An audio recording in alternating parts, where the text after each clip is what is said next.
Hi, I'm Alyssa Dineen of Style My Profile, and this is my podcast, The Dating Lab. I want the Dating Lab to be a place that you can come to get tactical and practical advice on all things modern dating. I'm going to have some awesome guests to teach us even more, and I want to share client success stories to encourage you, as well as share other client stories that can help validate you and your experience, and hopefully help you on your dating journey. So enjoy and like and comment below. Hey everybody, thanks for coming back on the Dating Lab. And today I'm super excited about my guest. I have Damona Hoffman, who is a relationship coach, TV personality, and best-selling author. She's the resident love expert on the Drew Barrymore Show, which I think is so cool, and also NBC's Access Daily. She hosts the award-winning podcast Dates and Mates, which I was a guest on many years ago. And her first book, F the Fairy Tale, has become an instant bestseller. She's also a sought-after keynote speaker on the topic of relationships and communication. So thank you so much for being here. Thank you, Alyssa. Great to be here. Yeah, we flipped the tables here. I know. I love it. Yeah. So I was on Damona's podcast, I think it was about 4 years ago, which seems crazy. Yeah, but when you're with your I book. was promoting my book. Yeah. The Art of Online Dating. So, and now she's promoting her book, F the Fairy Tale, which I read myself. Such a great read, seriously. And I would love to hear more about your personal story. We'll get all into it. So thank you. Great. Yeah. So first tell us, we just were talking before we went on air and she was telling me that she started doing this 20 years ago. So she is like, girl, you just OG. came out and dated me right out of the gate. Sorry. Well, I think that's amazing. You're like OG dating coach. So Thank you. Yeah. You Tell us too. about your origin story. Well, okay, so my origin story is a little unconventional, but it makes sense when you put all the pieces together. I actually started out as a casting director in television, and I used to teach classes for actors in marketing. Before anyone was talking about personal branding, whatever, I was like, you've got to have the right headshot to get in the door with someone like me. And then when you get to the audition, you need to know what to do to win the job for yourself. And I was online dating at the time. Yes, back in the Middle Ages. I met my husband online. Right. 20 Which app? Years ago. Was it Match? Sweetheart, it was prior to Pre-Match. prior to apps. It was dial up. And I talk about this in Of the Fairy Tale. I had to go down to Kinko's, pre-FedEx Kinko's, scan in a photo onto a disc to get onto the internet somehow to meet some random guy. It was so is amazing. And honestly, anybody under 40 will have no idea what you're talking about, but no idea. But let me tell you, it was a lot of effort back in the day with online dating. But what I realized at that time was that my experience as a casting director and what I was teaching people about personal branding and marketing totally related to my online dating experience. And I started to correlate the headshot is a dating profile photo. We all know a first date is always an audition, right? Yep. And so once I applied what I was learning professionally to my online dating experience, I ended up meeting my husband. And then people were like, hey, you met this great guy on the internet. How did you do that? And I'm like, well, let me see your profile. And either they didn't have a profile because they thought it was weird, or they had a profile. And this is what I see more today. They didn't know what they were saying about themselves. They either didn't have clarity on what they were actually looking for, or they didn't know how to convey that in their photos particularly, and also in the written part of their profile. So I started out as a dating profile writer, and then as I was working up the chain in television as an executive, I realized that there was a real need to support people as the medium grew and as dating apps became popular. And that became now the primary way that people date. Yeah. I was like, this is a resource that people You need. nailed it. Seriously. I mean, that is, wow. I mean, like you really saw that coming, and yeah, that's amazing. I love that. I can't say that I had the foresight at the moment, but I just knew that this was something that worked for me. Right. And I had the experience, as I'm sure a lot of your listeners have, of just being frustrated with the dating scene. And I think the intensity has increased of that even since then. But I didn't do so great like meeting people at bars in the old fashioned way of meeting. I feel like there's a lot of nostalgia for that. Yeah. But it really did not work for me. I don't know if it worked for you. No, I was very shy. So wouldn't have worked for me either. Yeah. Yeah. No, it was, I mean, it is so interesting. You're right about the nostalgia. The young people like are just wanting that so badly, to not have the apps anymore. But unfortunately they are here, and they are, I don't know about you, but they are still the primary way people are meeting their partners. I don't know if you hear that from your community, but yeah, absolutely. It is, especially, I've coached a lot of people in their 40s and their 50s and their 60s. Mm-hmm. And I just don't even see a way how in prior generations you would even have dating options, as many dating options before, Mm-hmm. because your social circle is closed. Once you've got your job, you've got your lifestyle, you got your house, you've figured out a lot of the things. Mm-hmm. And if you find yourself single later in life, it's a lot harder to kind of break into that single circle. And so dating apps, I really feel like, for the queer community, for older Mm-hmm. daters in particular, really provided a resource that was absolutely vital. However, I do believe that dating apps are being abused. And I think overall, the way that we communicate today, the speed of communication, especially, has deeply impacted the results most people get and Mm-hmm. the connections that we have. And that's what I think is missing for a lot of daters today. Yeah, agreed. Yeah. And what we were saying prior to recording, I was saying, I feel like that is the number one. I mean, the communication on the apps now is abysmal, and it's become so challenging for both men and women. I think, straight or gay, I think it doesn't matter. I think that the communication is just bad all around. Yeah. So, what do you see as the biggest challenge for your community with communication? God, so many things. But I think the number one complaints that I hear on my coaching calls are from women that men don't ask enough questions, or any questions at all. It's literally like the woman will be like, "Oh, I see you went here. How is that? Blah, blah, blah." And the man will be like, "Yeah, it was great. I did this and this and this." And then that's Thumbs up emoji. Yeah, or the thumbs are worse, the thumbs up emoji. And nothing to keep the conversation going, So it's like, I mean, that's the number one complaint I hear from women.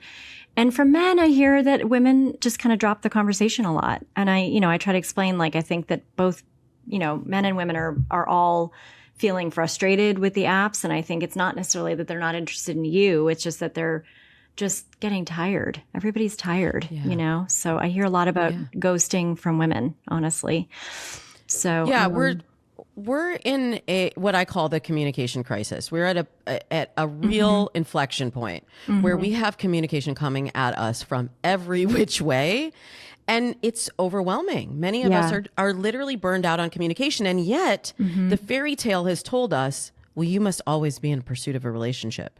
You must your friends tell you, well, you're single now. You got to get back on the apps. You got to get back out there. And so we always have this like beating drum in the back of our mind, like we should be doing this.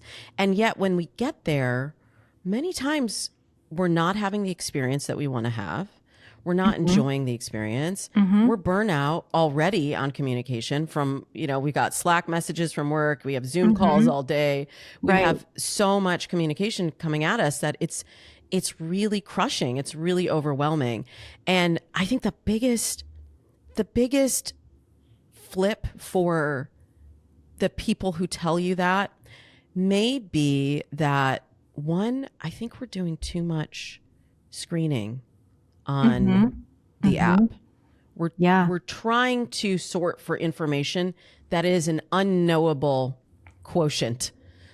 On the apps. You have to meet people in person. You have to have real-time synchronous communication, 100%. meaning like I say something, you say something. We're having a conversation here. Yeah, exactly. And I think that's where a lot of the disappointment comes from, because this is really this is a new language that we've developed. Like most men have not been conditioned to keep the conversation going.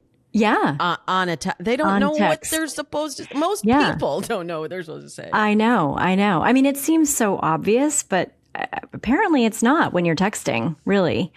I think it's not obvious at all. Yeah. And I realized about 10 years ago that this is when I developed this term I call the texting trap, because I found that just what you said is happening. People were dropping the ball. People were feeling this false sense of intimacy. Like, I've been texting with this person for 2-3 weeks. He texts me good morning every day. Yes. We have this really deep conversation over text. God. And then I finally met him in person, and he doesn't look anything like his photos. Yeah. Or he just couldn't keep the banter up. It just, the vibe wasn't there. It's always a letdown. Yeah, it's a trap. I know that's a good way to say it. Yeah, I say it, like, you cannot get to know someone over text. You just simply can't. You're not getting to know someone. You think you are. It is a false sense of intimacy. You think you're getting to know this person, and in fact, you know nothing about them, and then you meet them in person, and inevitably it's always a letdown. Yeah, because they're fighting the fantasy in your mind. You've created an entire image, an entire story. Our brains love stories. I talk about this in F the Fairy Tale. I mean, we love stories. Yeah. We love the fairy tale stories. We love the rom-coms. And our brains like to complete the stories for ourselves too. So what we don't know, we fill in the gaps. And then that person is always competing against the fantasy version, the fairy tale version that you've created in your mind. So this is why I came up with, I call it the 1-to-1 rule, Alyssa, the 1-to-1. Okay. You need to meet someone offline between 1 day and 1 week. Yes. After matching. Yeah. That's a good one. Or at least have the next date set. Have the date set up. Yes. Yep. Have a phone call, have a video chat, have a date. You have to be off of text from 1 day to 1 week. 1 day, because I don't know about your clients, but if you have a same day date, the intentionality is generally not there. And 1 week, because that's kind of the breaking point I find between when that person is still fresh enough to be who they really are and not competing against the fantasy. You're not emotionally tethered to the outcome yet. So good. I love that. Yeah, you're right. It's like 1 day to 1 week. I usually tell clients, 10 back and forth messages should be enough, honestly. And I'm sure it's always going to be more than that. But, just to give people, like, you don't need to text endlessly with this person you don't know. You need to either at least get on a phone call or meet in person. Yeah. Oh, I want to hear what you think about the phone call, because I got a lot of heat. I've gotten a lot of heat over the years because I'm a big fan of the phone call. I am too. This is the thing. Some people really just hate getting on a phone call, and then they forget it. If you say a video call, they're like, oh my God, it's like, no, absolutely not. If you're going to be nervous on a phone call, that's obviously not going to do you any favors. So I say, okay, if you're really not into a phone call, then you have to make a date. Then it has to be it can be a quick coffee date, and I'm a believer in the quick first date, 45 minutes to an hour should be plenty for a first date. But yeah, the phone call, I think is a great, what I say to my clients is it's not going to tell you yes or no. It's just going to weed out the absolute no's. If you get on the phone with someone and you can tell if it's just going to be an absolute no. There's red flags, he sounds crazy, whatever it is. There's so many reasons. Yeah. But otherwise, if it's a maybe or a yes, you should still meet in person. What do you think about that? 100% agree. And I say in F the Fairy Tale that you want to look for reasons to say yes. There's any number of reasons to say no. We are so conditioned to look for red flags. Yeah. And I think we're cutting off a lot of exploration before we even get to it. And I know there's some people listening that are probably like, but Damona, I'm getting ghosted. I'm getting canceled on. Like the accountability on the other side is not there. And I feel like, look, you and I, we can't help all the people. We cannot, we can't control. No one here can control how the other person shows up, But I find that when you are in control of your own, how you show up and how you respond to something like that in a consistent way, it becomes very clear when you are chatting with someone, when you're connecting with someone, who's going to be a time waster and who's like you waste less time and less emotional energy, because it's not even really about the time. It's about that emotional peak of like, I was really excited about this person and now they don't want to see me. Yep. Yeah. The emotional. And then I have like a follow-up. I have a follow-up process for like, once you set the date, because this is the other thing that has shifted a lot since I started doing this work. You know, it used to be like when you had a date, you had a date. But because like you were saying, there's so many messages in the chat, people get distracted, they forget, it kind of falls off. I think you have to stay top of mind for people, but not get into the texting trap. So I like to have people just send a like, I'm excited to see you tomorrow kind of reminder message, because if you set the date too far out, there's so much that can happen between that match and when you actually meet in person. What do you tell people? I agree. I mean, I don't have a hard and fast rule, but that actually is really, that's a good one to just follow on both parties, like follow up the day before, you know, whoever it is. Because I think you do hear of it more and more happening where people are like, oh, I didn't hear from you, so I didn't show up. You know, have you heard those kind of things? Like where a woman will show up for a date and he's like, oh, I didn't realize that we were still on because I hadn't heard from you since then. You know, I feel like there's too many ways to have it. Just for someone to not think it's happening unless you confirm. Yeah, you're so right. I do hear that. And then I also hear there's like so much expectation from the other person. Like we want to have the other person to pursue us, to show immediate interest, to you know, do all of this to invest in us. But it's like, well, you don't even really know them yet. Like the expectation of that, I feel like just sets you up for disappointment.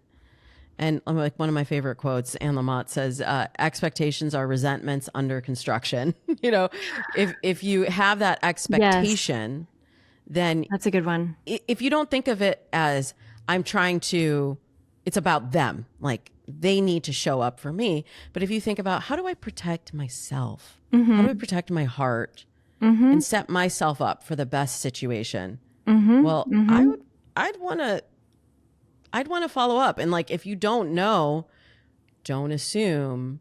But you know, this is the problem. People are really getting burned out here.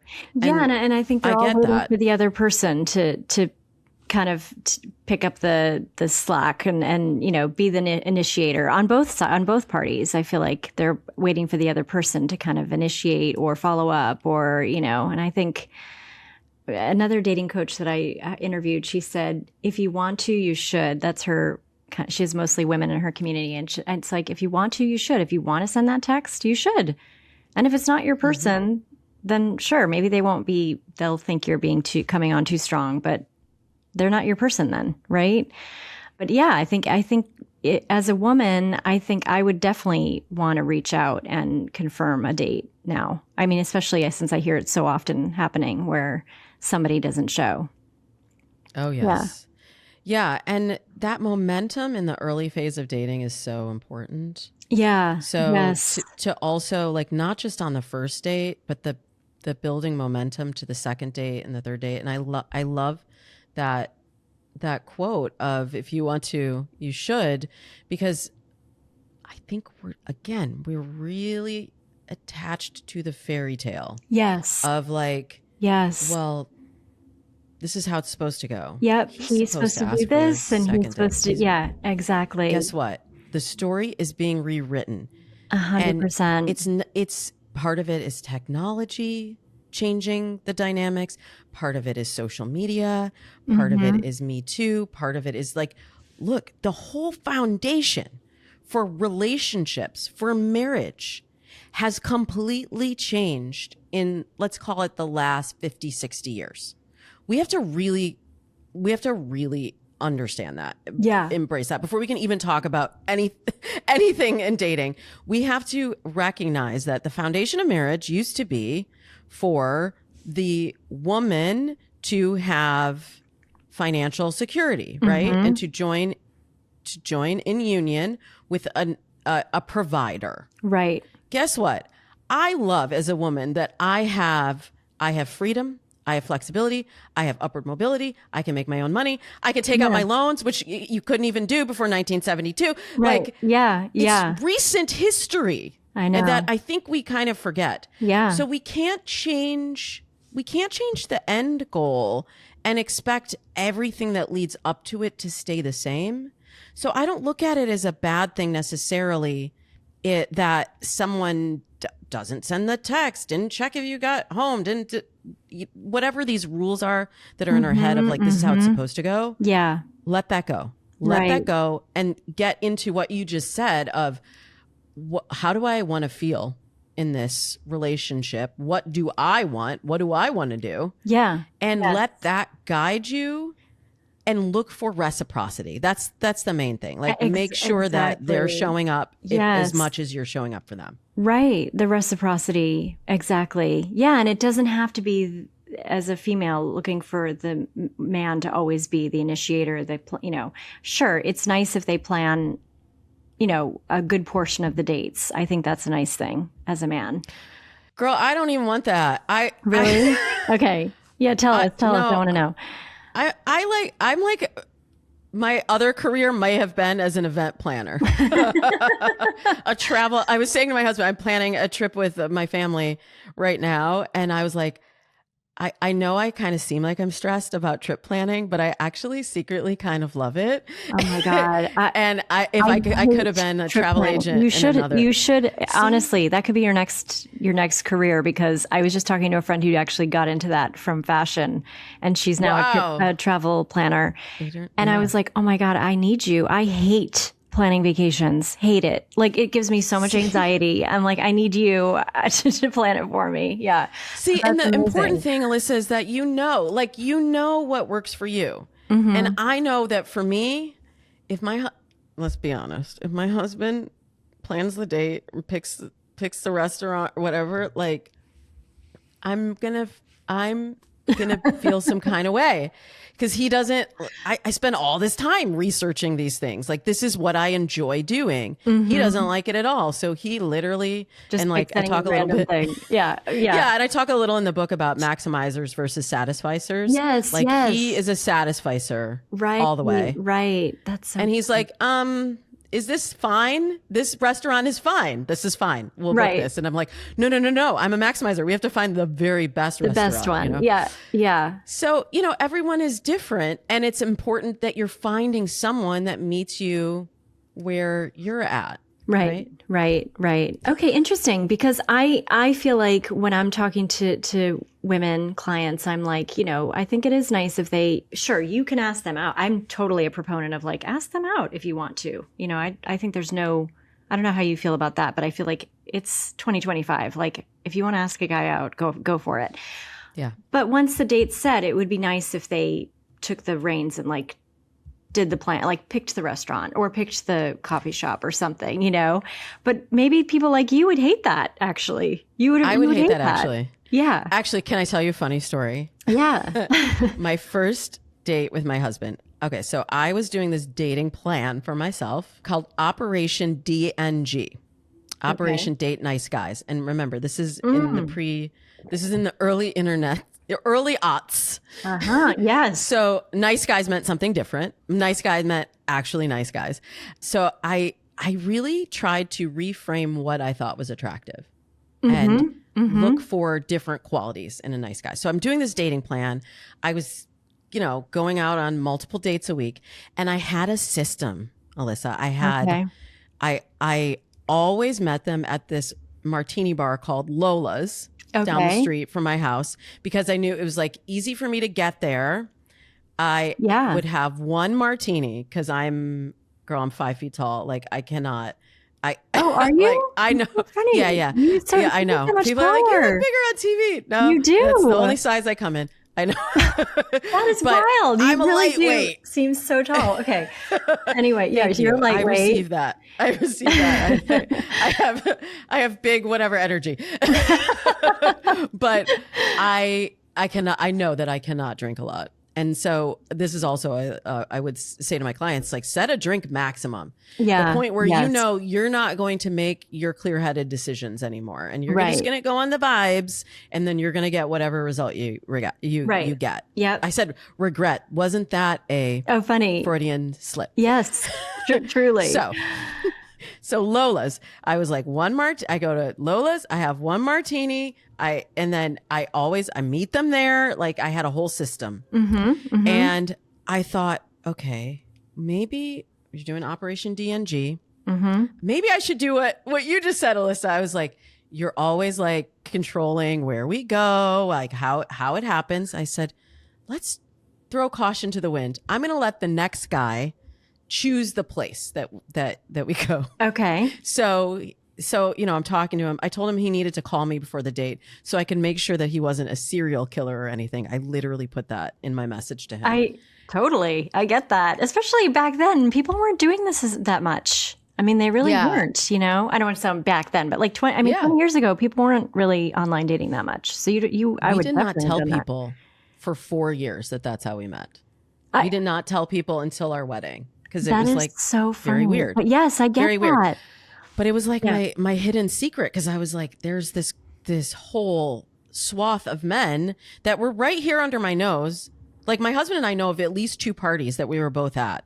But he's really shy. He's a writer. He's introverted. He's like, I don't even think I would have talked to you if we met in person. My partner says the same thing. That. He said, I never would have approached you if we saw each other in a bar or a restaurant or something.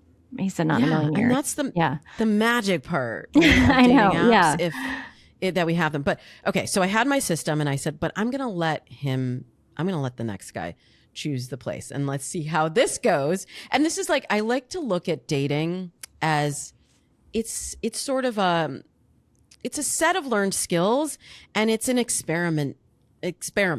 Yeah. You can experiment with dating and look at it. It really flips things for my dates and mates listeners and my clients when they think about the experimentation, the tracking, the planning. I get very granular about what's really going on in your dating life. Because if you're just going on vibes, you are probably frustrated with the results that you're getting. And if you really think about anything else that you wanted that was important in your life, you probably had a plan around it. You probably had some organization around it. You probably tried different things. Yes. So I was like, I'm going to experiment I feel like people here. spend more time even looking for a place to live than they want to put into dating. Do you know what I mean? Like, I think definitely with a job search, you'd put in way more effort, or most people would than dating. And even looking for an apartment or a home, like you think about how much research for a pair of jeans. Yes, exactly. I'm literally not kidding with no, you. I know. I get it. I'm also a stylist, so I totally hear you. I could research that for days. That's true. Right. Exactly. Exactly. But okay, no, so wait, it's true, I have to finish the story. Okay. Sorry. This is what happens with me. No. When people listen to Dates and Mates, they'll know, like, wow, she could really go off on a tangent. But there is a point, I swear. So I said, I'm going to experiment, and I'm going to let him choose the restaurant, or I don't like dinner dates for a first date. Yeah. Okay. Which is also against the fairy tale. I know. Right. Same. No, same. I definitely advise against that. Yeah. Especially with online dating and the frequency of dates that you could or should be going on. Yeah. Like, it's just. Exactly. It's too much time. The olden times. So I met for drinks at Lola's all the time. And so I said, I'm going to do something different, and let's see what he comes up with. And so I said, well, where do you want to go? As I was assessing that he was not a serial killer. Like, I would know what a serial killer sounded like on the phone. Okay. Like, he's heavy breathing. Like, right. How about we go to? And he says, how about we go to Lola's? And I started giggling, of course. And he was like, what? This is your now husband.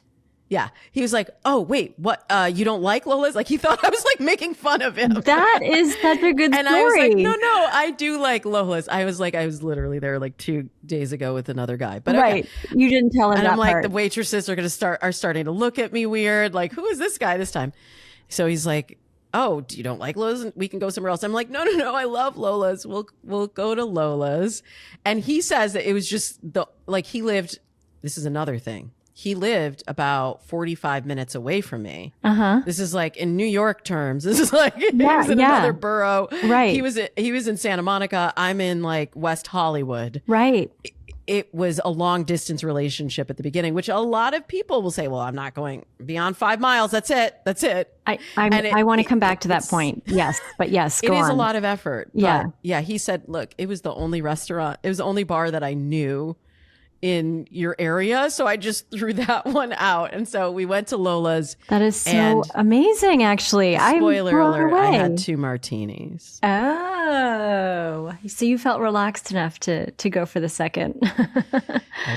I did. Yeah. So it's like, it's important, I think, to have a framework and to have rules. And sometimes people are like, but I'll have all these rules, but then, you had a second drink. You had a rule and you broke the rule. And it's like, if it's the rules are there and the guidelines are there to get you to that last first date. Yeah. So it's like, it's not like you have to follow the rules to a T every single time. And like, I never sleep together on the first date. I never do this. It's like, have the guidelines, because that momentum I was just talking about is really important, and you will burn yourself out. Yeah. You will regret your decisions. You will not be happy with your dating results if you are not putting some sort of a framework around it, just because of the speed and the volume of dating today. Yes. Agreed. Wholeheartedly. No, but I just want to say, I love that you mentioned the distance thing. It's so funny because 45 minutes, like what I say to people. So recently a client of mine met somebody. It's like the man of her dreams. They're so happy. They're engaged now. He lives 2 hours away from her. She's in LA too, by the way. She was like, I would never have put my distance to that far away, but I told her to. Because my thing is, if it's the person, if it's like the most amazing person in the world who you're going to be with, isn't it worth it to do a long distance relationship for a few months until you figure out what you're going to do? Right? I mean, this is what I tell everybody in New York, anywhere. But like, people are so rigid about their distance. I mean, I've even had people in New York say they didn't want to go out of the Upper East Side. I mean, I'm not kidding. I'm like, okay. Like, I can't go below, like, right. Whatever. So, it's like you have to be open-minded enough, because you don't know, like, your person could be able to work remotely and be thrilled to come to you all the time for the first 6 months until you figure it out. And then if you're right together, you're right together. And if not, you're not. But I love that you mentioned the distance thing, because I think that's such a hard stop for so many people. They're like, nope, I can't go out. Especially, I feel like in LA, I hear that a lot. Like, it's just the traffic. It's like, that would take me forever. But for the right person, look how worth it was, So yeah, and I dragged him to the East Side. So, I mean, that's the thing. You have to have at least a willingness to go the distance. Yeah. And to change. And I had a lot of clients during the pandemic, especially, who dated long distance, because it was kind of like, well, we're all at home anyway. So what's, LA. Yeah, over Zoom and Toronto. I do have a client. One of my very first clients met someone in Toronto. She was in LA, and now they've built a beautiful life. She's now a dual citizen. Oh, they have a son. But she was willing to make changes in her life to invite in the right person. And sometimes, look, like, no shade. If you're rooted in a particular place, like you have a family system, you have children, you have a job that requires you to be there physically in person. Of course. And you're like, I can't. Well, you couldn't be the one, but you don't know if the person you meet could definitely be the person that can move, I mean, in this situation that I was just telling you about in LA, she said, if I had met him even a year ago, this wouldn't have worked, because her son would have still been at home, but he went away to call it. Like, it was, the timing was also right. He was going to call, and she's divorced, obviously. And so she wouldn't have been able to move to 2 hours away, because her ex-husband's down the street. Her son was still in school. he was going off to college. It was like the timing all worked too, you know? So it's like just being open to letting something like that in, you know, and not being so like rigid about your distance, I think is so key. The other thing I heard in that story that you shared is that she was willing to re-examine the story she was telling herself at this phase. And sometimes what I see is people lock in. I just read a study that said that most men, 75% of men create their dating profile once and like never update Never it. touch it again. I was like, oh, this is okay. That's about 75%. But I think that similarly, I think women do this as well. I think we kind of get stuck in the pattern, and we have to be willing when we have a life change or when we're just in a new phase. You know, maybe it could even just be like, oh, I'm not as busy at work as I used to be. Maybe I can expand an extra 20 miles. And now I have the flexibility to go further for a date. But being willing to always re-examine and acknowledge that your needs are changing. Like a lot of times when I've worked with clients that are divorced or widowed in the past, they go back into the dating pool thinking that they need the same thing that they had 20 or 30 years ago. Yes. Agreed. That they needed 20, that, you know, you were seeking building a life with someone. You wanted to have kids. You wanted financial stability. There were other things. And it's like, wait, honey, now you got your house, you've got your career, you've got your kids. Your kids are grown. What do you want now? Right. Yeah. I mean, my partner and I talk about this all the time. We would be not good parents together. Like, I'm so glad we didn't have children together. Like, we're great as like step parents to each other's kids, but like, we would not have worked if we were having children together. So, I mean, like just being able to look at that and know that what your limitations are, what you can expand to. I love that. Yeah. And even just around the kids thing, I also have heard from a lot of women that have decided to they don't want to have children, that they have trouble expressing that because it seems like it's like a trap. Like, guys, like, you know, they're attached to the fairy tales too. And they're like, oh, well, like, don't all women want to be mothers? And it's like, no, like, let's just let go of all the gender norms. Let go of all expectations. Like, I've even had a lot of clients that came to me and they're like, I'm looking to date a man. And then they go through this process that I talk about in F the Fairy Tale of, we start with mindset. Like, who are you today? Not 5 years ago. Right. Who are you today? And what do you want? And then sometimes they're like, you know what? I'm open to dating women. I don't know. Like, non-binary people, fine.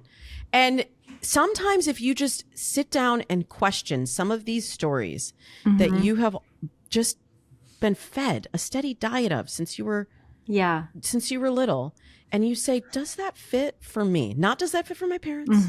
Not does that fit the narrative that I've been sold? Yes. But does that actually work for my life? Yeah. You might get some very surprising answers. And those answers may lead you to actions and experiences that completely change the trajectory of your life. Yeah. Yeah, I love that. That's so true. That's so true. And I'm sure this goes along with the F the Fairy Tale, like chemistry, everyone wanting this crazy chemistry on their first date. And if it's not there, they're like, you know, I mean, yes, that drives me insane. It's actually not chemistry, really. Well, no, I know. It's just like it's a, like, I think true chemistry develops over time. Yes. As you've gotten to know your husband and you understand him, and as I understand mine, it only deepens. And that, I think, is real.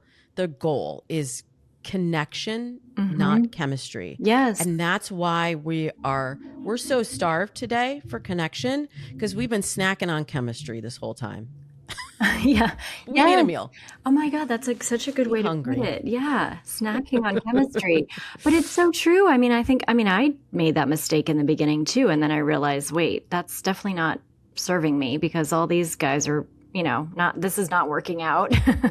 It definitely was just these like fleeting things. And we, what we used to call it DNG, date the nice guy, but we call it date vanilla, where like you kind of look for the vanilla profiles. You look for people that are, maybe not flashy or funny or, witty or whatever on their profile, but they're giving you real information about themselves. They're, they're responsive when you text them. They're, willing to set the date. They're, it's like they're there. And it's like, what I try to tell people is a vanilla profile does not mean a boring profile does not mean a boring person. My partner had a super boring profile. And then when I met him in person, it took a few dates for the chemistry to develop, but his personality is anything but vanilla. I mean, he's a total goof and has the best sense of humor. I would never have been able to tell that from his profile. And so when people are looking for this flashy, funny, they're looking for this type online, you need to go for the profiles that are going to show up, and I mean show up physically and emotionally. And then once you meet them, sometimes it takes 3 or 4 dates to get that chemistry, to get that connection deep enough. I don't know. How do you feel about that? Have that in my book. I say I have a 3-date rule. So all you need to know at the end of the first date, and I know you agree with this, we talked about this before. All you need to know at the end of the first date is that you're curious enough to go on a second date. Exactly. And you let that curiosity fuel. Now, of course, if they have any of your deal breakers, because this is where we get caught up. We're like, well, they were rude to the wait staff, or like, I want kids and they don't want kids, or they smoke and like, I hate cigarette smoke, like whatever it is. Yeah. They have your deal breakers, but you're like, but that chemistry though. Yes. Oh, I know. And we get caught up. So you got to pay really. Yes. This is where having the plan that's happen. The thing is, and the hotter the person is, the worse, the more you will back down on your deal breakers. The more passes you give them, in my opinion. Right. I mean, I'm sure. Always. I mean, I think everybody does that. No matter who you are. Yeah. But I find that generally, if you get to the third date and you're not like, what would it be like to kiss this person? Or like they touch you and you're like, hold on a second. Yeah. Like even the nice guys, even the dating vanilla, there's a point where you're like, are there sprinkles? Are there sprinkles in that vanilla? Right. Well, for me though, on our third date, I still didn't feel it, and I almost didn't go on the fourth date. And What changed? Well, what changed? I don't. So finally, he was just like, he had this really great idea for a fourth date, and it was like a daytime Friday afternoon. It was in the winter, so it was chilly. And we both like basically took, I wasn't working that day. I was freelance, and he like took the afternoon off. And I don't know, it was something about like the cold weather. We were in this cozy restaurant and it just clicked. But I honestly was like really debating on whether to go on this fourth date because I was like, I'm just not feeling it still. And it just completely came together on that date. And I was like, and then all of a sudden I was like, oh my God, I'm really into this guy. It was so crazy. And I have another story because one of my coaches who works with me on my team, Catherine, she just got married. It took her 5 dates with her current husband, or her only husband, her now husband. She was really like, I don't know. She kept saying, he's just so nice. He's so nice. She's like, he's so nice. And she just kept going and going and going. On the 5th date is when it clicked for her. It was really, really amazing, actually. I love that story too. Because and I'm not saying everybody needs to give everybody 5 dates, but like you said, you have to be curious enough to want to get to the next date and see. And like, my way of telling is like, would you want to hang out with that person as a friend? And if the answer is yes, then go and hang out with them again and see what happens. I mean, I think maybe after 5 dates, I haven't really heard it happening after that, but prove me wrong. I don't know. Maybe there are people out there that have gone on to 6 dates and then it finally developed. But I have heard 5. Maybe in the revised edition in 8 more years, I'll update the 3-day rule to 5.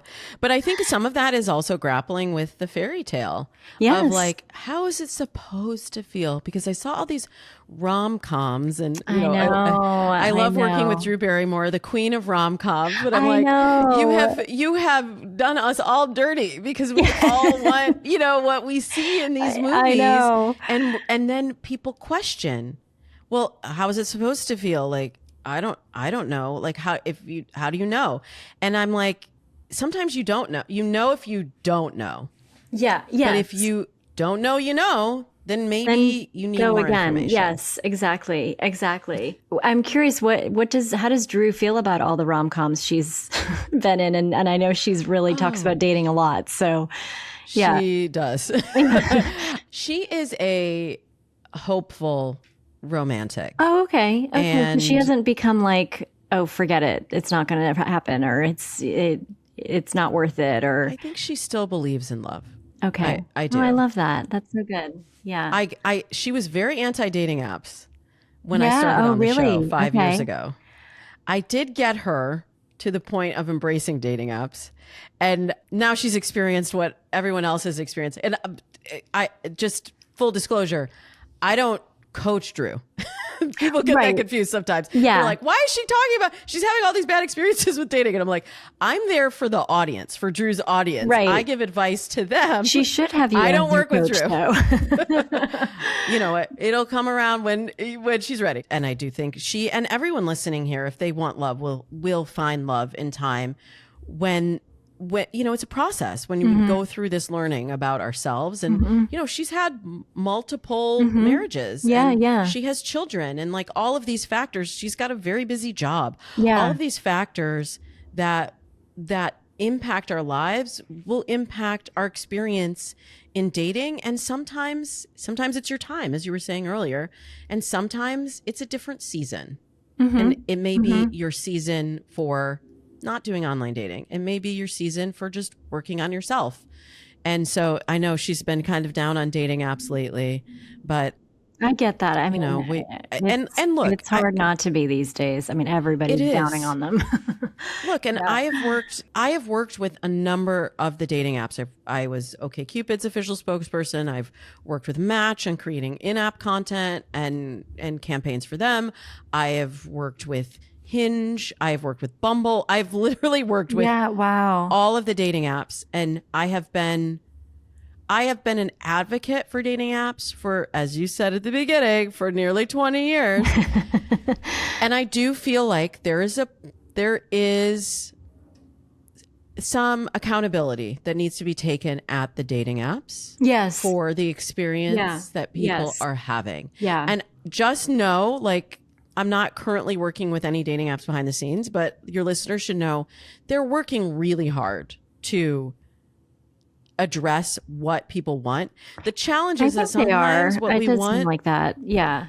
sometimes what we think we want isn't actually what we want. Like, we wanted speed and we wanted efficiency.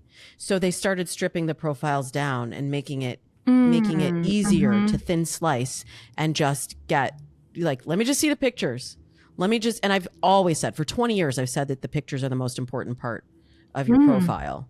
But, when I met my husband, we had, like 3 paragraphs. And then it was Yeah. OkCupid had like all, and they still have all of the I was on OkCupid. data about people's preferences. Like, Right. you knew more about the person. Yep. So we wanted it to go faster, but this is the result. This is the result. that. Yeah, that's a really good point. Wow. And it's not good. It's really not good. No, I So agree. I mean, We have and to embrace it, though. We have to, because it's a tool. It's a necessary tool. yes, But it's how you use the tool. exactly. And that's what I tell my clients. Like, listen, you should definitely still be taking the steps outside of the apps in real life to be open to a relationship. Go to events. Go to the party you don't feel like going to. Whatever it is, all of those things, and then use the apps. And it is a tool to just meet more people, in a shorter amount of time, in my opinion. Like you were saying, and like in the age group that we are now, it's like, you're not going out to bars. You're not going to tons of events. You're not meeting people at your job anymore, all of those things. So I think it is a good tool. And I say this all the time, like you just have to have the right strategies. And there really is, because of the algorithms now too, you really need a strategy behind you. Yeah. Yeah. And the right tool can be used incorrectly. Mm-hmm. Yes. And so I just ask from your audience an openness to say, is there a different way to use this tool than the way?